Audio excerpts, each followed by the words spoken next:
Noah Wee asks, who is your celebrity crush? I took some time to think about this, actually, and I couldn't really think of one, but I recently watched A Simple Favor or something with Anna Kendrick, and then definitely put her up there on my list. When we went to Oakland, I saw a movie with Zac Efron in it, and he's actually really hot. Huh? High School Musical? No, not that one. Scarlett Johansson. Scarlett Johansson. Yeah. You know, I'm just gonna be really basic and say the Wonder Woman girl. I don't know her name. It was something. Gal something? Gadot? Something. Okay, Gal Gadot. Thank you, Max. At HVXXing asks, what music does Björkson like? That's me. I don't actually listen to music that much because I've never been able to listen to music while I play because I just get too distracted. I kind of lose track of the game, or maybe I'll listen, oh, this music's getting really good, and then I die because I don't pay attention to the minimap or I'm not thinking ahead. And then for the most part, if I'm just chilling or hanging out, I'll listen to podcasts instead and kind of feed some different information into my brain that's not League of Legends or being in this team, because a lot of the time is spent with the same people and doing the same things. So I like getting kind of a different perspective of learning about new things. But if I do listen to music, it's mostly like instrumental piano type of music, I would say. I'm butchering your name, bro. It's Jack Strollback asks, did you feel the game against C9 could have been won? Definitely a winnable series. C9 had a lot of stretch prepared, and we didn't expect them, so we lost like 1 or 2 games because of that. It kind of makes sense because the way drafts went, we just weren't comfortable with the team comps, and so I think it definitely could have been one. At KTRBOTMZ. Wait, no. I said. How do you say that name? Just read the letters, or at KTRBOTMC asks, what was your approach to the season and the unconventional meta? My approach was just try to play everything, you know. When I had to play support, I just literally queued up for support and solo queue. We only showed 1 game of the funnel, but we played it quite a bit in scrims. At first, it was kind of weird with the funnel meta, and there was the bottom meta. That was crazy. I remember one scrim day, I was playing, not trolling, I was playing Syndra, Heimerdinger, Kartus, Karma, Morgana, and I wasn't even trying to like troll the game, and I was playing Swain and Vladimir as well, and we're actually like not sure what to do against Heimerdinger, so we were like playing Kartus because you can queue the towers and Syndra can shoot him away and stuff like that, and it was just really hard to like actually learn how to play the game because you had to learn your matchups every single game. Also while funnel was in the game, so it's, you have a Sarah Khan in the mid lane, or you would have a Lucian Brown jungling for you, and it would be like so hard to actually like play a human game. Always fiestas. At Melly Diz asks, what's up with my hairband during games? Lol, is he trying to get a man bun? Question mark? No, I'm not. I just have a hairband because it helps keep my hair out of my eyes, and having hair in your eyes when you're playing is just like a huge distraction, so that's why I'm wearing it. At J Retribution asks, who is your favorite League of Legends player? I don't think I have just a favorite League of Legends player because I'm not much of a fan, and a lot of these people are also my competition and people I play against, but I think people or the players that have kind of been at the top for the longest have been considered the best the longest, like Faker and Uzi of their roles, and I also really like players like BDD and Maple, and they've been players that I've gotten to talk to about the game and interact a lot with, and that kind of makes me respect them even more because I can tell how smart they are and how much they understand the game.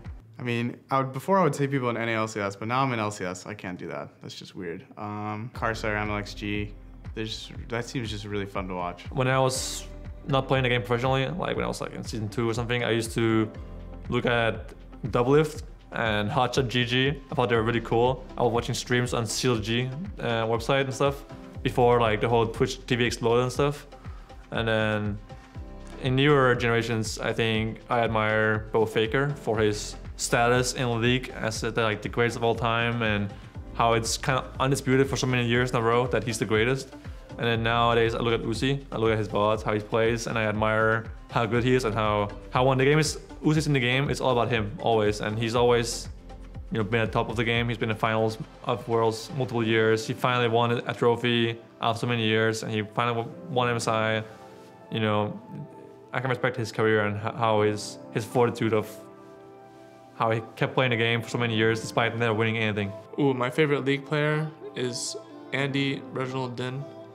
I think he's a great mid laner, and he's very decisive in everything he does. At Copy Ninja Bolkig asks, will the roster stay the same? Obviously nothing is kind of definitive yet because it's so soon since our loss, but For the most part, I want the roster to stay the same or very similar, because I think that once you have a roster that has played together for a really long time, you know how each other work, you know how to communicate with each other, how to give feedback, how to take feedback from a certain person, and that takes a lot of time to learn. And I feel like after just playing with this roster for a year, there are so many things that I would have liked to know about that person or how to work with them before that I feel like I can use next year to make our team even better and for myself to work with them better. So I just don't want a team where we're changing all the members of the team each year and kind of having to start fresh. I feel like to some degree, you're never gonna have the perfect team or the perfect players in every single role that are the best in this meta or this year. But if you build a bond and a way of working together as a team over a long period of time, I think that can really pay off. At Wajito_W asks, what's the best purchase you ever made? It's definitely gonna have to be Battle of Azeroth after we lost Gauntlet. Really just saving my mental.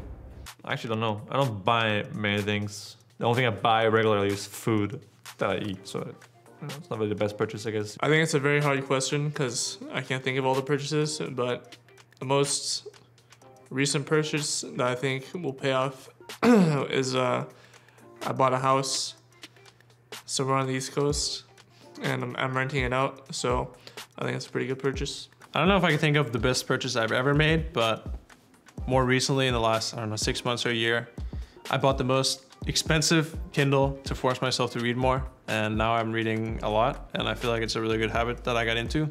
I tried doing the same with buying like a really expensive set of dumbbells, but that didn't really work out, so now they're just kind of collecting dust under my bed, but it's a strategy I'm gonna keep using, I think. At Nightcore Nation 6 asks, if you're forced to switch bodies with one person from your team, who would you choose? This is just a question I really don't want to answer. I'll choose Bjergsen or Sven so I can be Danish, which is also most of the team eliminated at that point, so yeah, I'm hardly answering. I don't want to be small, so I'm not gonna choose John. No offense, John. I guess I'll just choose Bjerg, because Bjerg is kind of like me. He's like as tall as me almost, and he's Danish too, so that helps, and he's somewhat similar to my body, I guess, except for like that he's a little bit smaller and he's a little bit like different hair color and stuff, but I guess Bjergsen is something. Someone picked me? That's really weird. So I can't choose Kevin. I think I would go with Jesper or Sven, because I would get a higher perspective of things, and I would get to see the world from like a different angle and a different perspective, and get to see other people from the tower that he's in.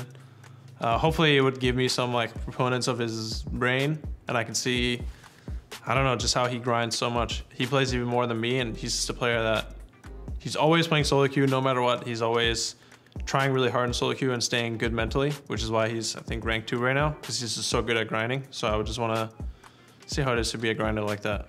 Kind of feels like how I used to be a lot of years ago. I think I'd go with Jesper, just for the sake of being taller than other people, seeing how awkwardly people look at you and how awkward you feel. If I were to switch bodies, it would be with Jesper, because he's tall. I've never been that tall before, so it'd be a new perspective for sure. Hey guys, thanks for watching this episode of Ask TSM, and a big thanks to Geico for making this video possible. Be sure to like and subscribe. See ya.